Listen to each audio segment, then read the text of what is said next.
और आइए अब बात करते हैं प्रधानमंत्री के मलेशियाई दौरे से जुड़ी हुई कि कैसे इस आपसी सहयोग पर चर्चा की जाएगी। तो प्रधानमंत्री नरेंद्र मोदी मलेशिया के 2 दिन के दौरे पर रवाना हो गए हैं और इससे पहले प्रधानमंत्री ने सोशल मीडिया पर एक वक्तव्य दिया जिसमें उन्होंने लिखा कि मैं आज अपने मित्र प्रधानमंत्री अनवर इब्राहिम के निमंत्रण पर मलेशिया की आधिकारिक यात्रा पर जा रहा हूं। भारत और मलेशिया के बीच ऐतिहासिक संबंधों में लगातार मजबूती आई। मैं प्रधानमंत्री अनवर इब्राहिम के साथ होने वाली बातचीत को लेकर उत्सुक हूं और हमारी व्यापक रणनीतिक साझेदारी को और आगे बढ़ाने की आशा भी करता हूं। हम रक्षा और सुरक्षा सहयोग को गहरा करने, आर्थिक और नवाचार साझेदारी को मजबूत करने के साथ नए क्षेत्रों में सहयोग बढ़ाने का प्रयास करेंगे। मैं मलेशिया में रहने वाले भारतीय समुदाय से मिलने के लिए भी उत्सुक हूं। लगभग 30 लाख की संख्या वाला ये समुदाय दुनिया के सबसे बड़े भारतीय प्रवासी समुदायों में से एक है। मलेशिया की प्रगति में उनका बड़ा योगदान और दोनों देशों के बीच एक मजबूत कड़ी के रूप में उनकी भूमिका हमारी ऐतिहासिक मित्रता को मजबूत आधार प्रदान करती है।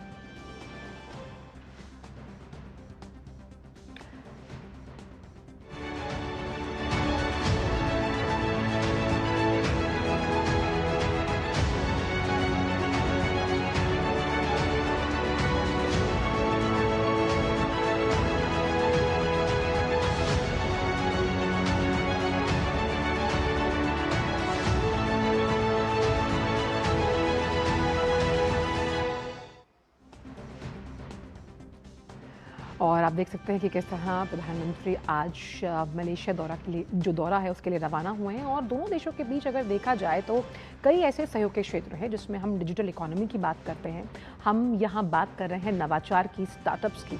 और प्रधानमंत्री की ये जो यात्रा है वो एशिया की कूटनीतिक अगर हम पड़ाव की बात करें तो एक महत्वपूर्ण अध्याय यहाँ जुड़ने जा रहा है। प्रधानमंत्री यहाँ अपने समकक्ष के साथ भारत मलेशिया के बीच व्यापक रणनीतिक साझेदारी में हुई प्रगति की समीक्षा करने वाले हैं। इसके जरिए भारत मलेशिया संबंधों को नई ऊर्जा और नई दिशा देने की तैयारी है। रणनीतिक साझेदारी से लेकर व्यापार, संस्कृति, जनसंपर्क तक हर मोर्चे पर रिश्तों की गहराई बढ़ाने का अवसर है। ये दौरा आसियान और हिंद प्रशांत क्षेत्र में भारत की सक्रिय भूमिका को और मजबूत करेगा। प्रधानमंत्री वहां भारत मलेशिया के जो सीईओ फोरम है वहां मलेशिया के टॉप बिजनेस लीडर्स से भी मिलने वाले हैं। दोनों देशों में लगभग 20 अरब डॉलर का द्विपक्षीय व्यापार है। मलेशिया में 200 से अधिक भारतीय कंपनियां सक्रिय रूप से काम कर रही हैं। प्रधानमंत्री की मलेशिया की ये तीसरी यात्रा है। व्यापार है, निवेश, रक्षा, सुरक्षा, सेमीकंडक्टर सेक्टर और डिजिटल इकोनॉमी और दूसरे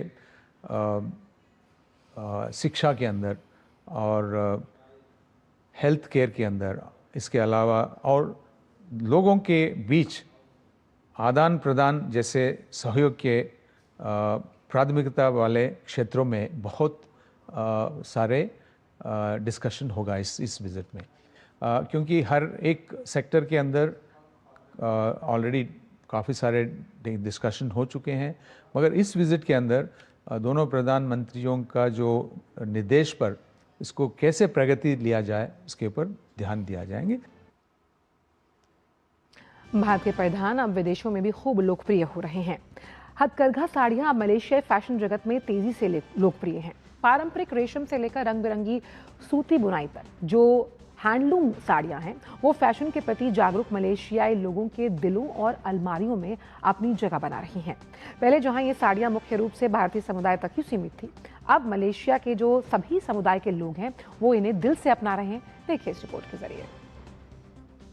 कितने समय से आप ये साड़ी का काम यहाँ पर कर रही हैं और क्या बदलाव आप देखती हैं, खासतौर पर 7-8 सालों में, बीते 7-8 वर्षों में? सर, मैं यहाँ पे तो पिछले 3 साल से ये बिज़नेस कर रही हूँ, चूँकि 3 साल पहले ही आए हैं हम यहाँ पर। आपके खरीदार कौन हैं? सिर्फ भारतीय महिलाएं हैं या फिर जो मलेशिया में अलग अलग देशों से लोग रहते हैं या जो मलेशिया के लोग हैं?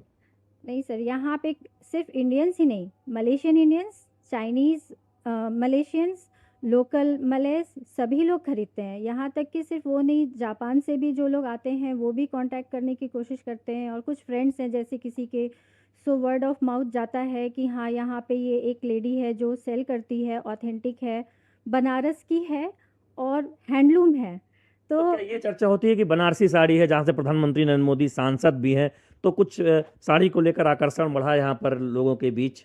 जी सर, पूछा भी जाता है कि आपने कभी नरेंद्र मोदी जी को कभी देखा है क्या? तो हमने बोला देखा तो नहीं है, थोड़ी-सी झलक शायद साइड से कभी जा रहे थे बनारस का दर्शन करते हुए तो जा रहे थे तो देख लिया था। लेकिन उनकी वजह से जब हम उन्हें बताते हैं कि बनारस और पूरे इंडिया का बिज़नेस कितना ज़्यादा ग्रो किया है, सिर्फ़ उनके इतनी मेहनत करने की वजह से और उनकी मेहनत की वजह से हमारी जैसी छोटी-छोटी विमेन एंटरप्रेन्योर्स आगे बढ़ी हैं।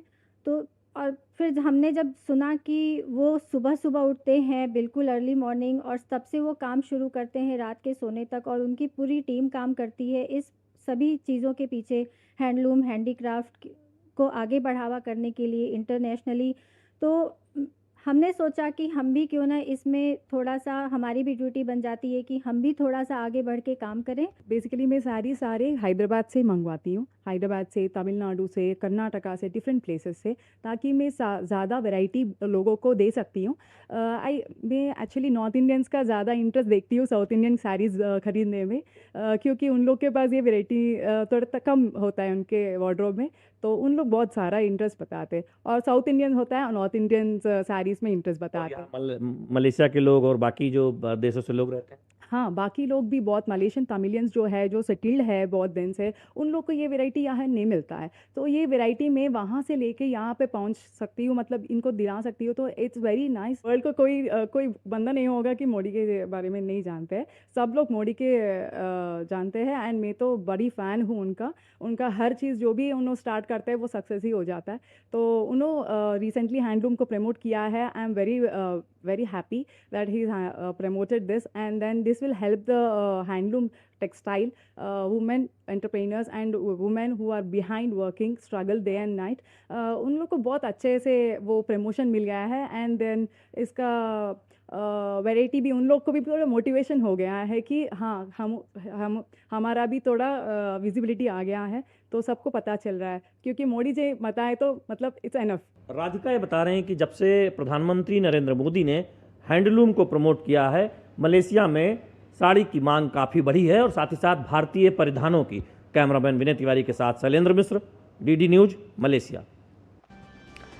और वहीं कुआलालंपुर के धार्मिक स्थल मलेशिया की समृद्ध सांस्कृतिक जो विविधता है उसके प्रतीक हैं। इन्हीं में से एक स्थल है श्री वीर हनुमान मंदिर, जो कि भारतीय मूल के श्रद्धालुओं के साथ साथ जो पर्यटक हैं उनके बीच आकर्षण का केंद्र रहता है। आइए आपको दिखाते हैं। मैं इस वक्त कुआलालंपुर में श्री वीरा हनुमान टेम्पल के ठीक सामने खड़ा हूँ।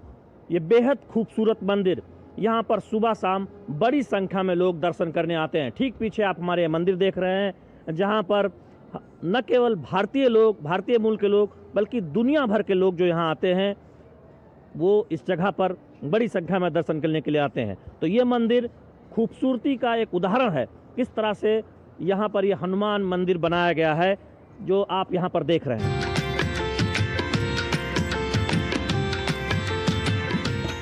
A lot of my life is in seva to Hanumanji, and so I don't know, one of the principles I like to embrace the best I can is in Kali Yuga, Gyan is not required.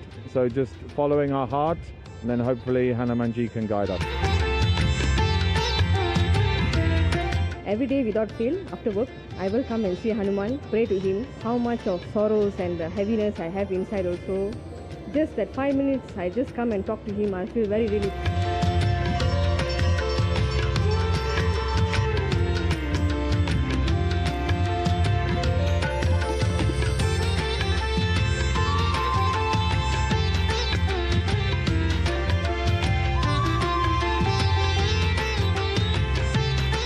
We are coming every time this temple because we are feeling peaceful like India.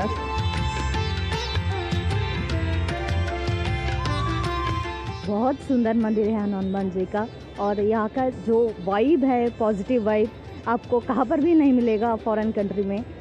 Exactly what feel we get it, we are living in India only.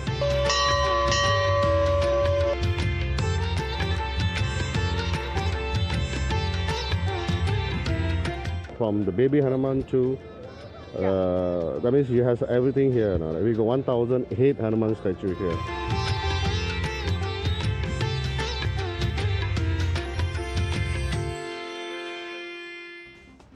अब प्रधानमंत्री के मलेशियाई दौरे पर और ज़्यादा जानकारी के साथ जुड़ रहे हैं हमारे संवाददाता शैलेंद्र मिश्र। शैलेंद्र, हम जानते हैं कि ये प्रधानमंत्री का तीसरा मलेशियाई दौरा है।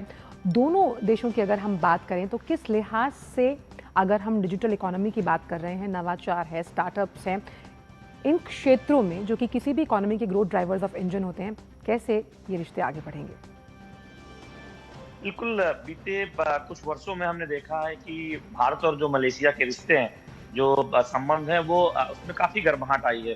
आप देखें कि बड़ी संख्या में पहले के मुकाबले भारतीय अब मलेशिया आ रहे हैं घूमने भी, और मलेशिया के लोग भी भारत जा रहे हैं, तो टूरिज्म बढ़ा है। इसके पीछे वीजा की जो आसान सुविधा की गई, वीजा ऑन अराइवल है मलेशिया में, और यहाँ मलेशिया के लोग जाते हैं तो ई वीजा उन्हें मिल जाता है घूमने के लिए, और कनेक्टिविटी बढ़ी है, तो उसका एक बहुत फर्क दिखा है आने जाने में, टूरिज्म में। अब हम देख रहे हैं कि तमाम सेक्टर्स में जो पार्टनरशिप है, स्ट्रेटेजिक पार्टनरशिप, जिसका रिव्यू भी होना है, वो बड़ा है। अब भारत देख रहा है कि सेमीकंडक्टर में किस तरह से जो मलेशिया में कंपनियां हैं उनके साथ साझेदारी हो सकती है, क्योंकि मलेशिया इस क्षेत्र में बहुत आगे है। 3 दशक पहले हम जानते हैं कि यहाँ पर एक इकोसिस्टम बना था सेमीकंडक्टर में, और अब भारत चिप डिजाइनिंग में, सेमीकंडक्टर में हम बहुत तेजी से प्रगति कर रहे हैं। तो दोनों देशों की कंपनियों के बीच एक साझेदारी हो सकती है, जिससे दुनिया को फायदा हो सकता है, और वो एक बहुत महत्वपूर्ण सेक्टर है जिस पर चर्चा होनी है, एमओयू होने की बात कही जा रही है, डिफेंस कॉर्पोरेशन की बात कही जा रही है, हेल्थ केयर और एजुकेशन में भी कैसे सहयोग होगा। शैलेंद्र, बहुत बहुत शुक्रिया, आपके वापस आएंगे।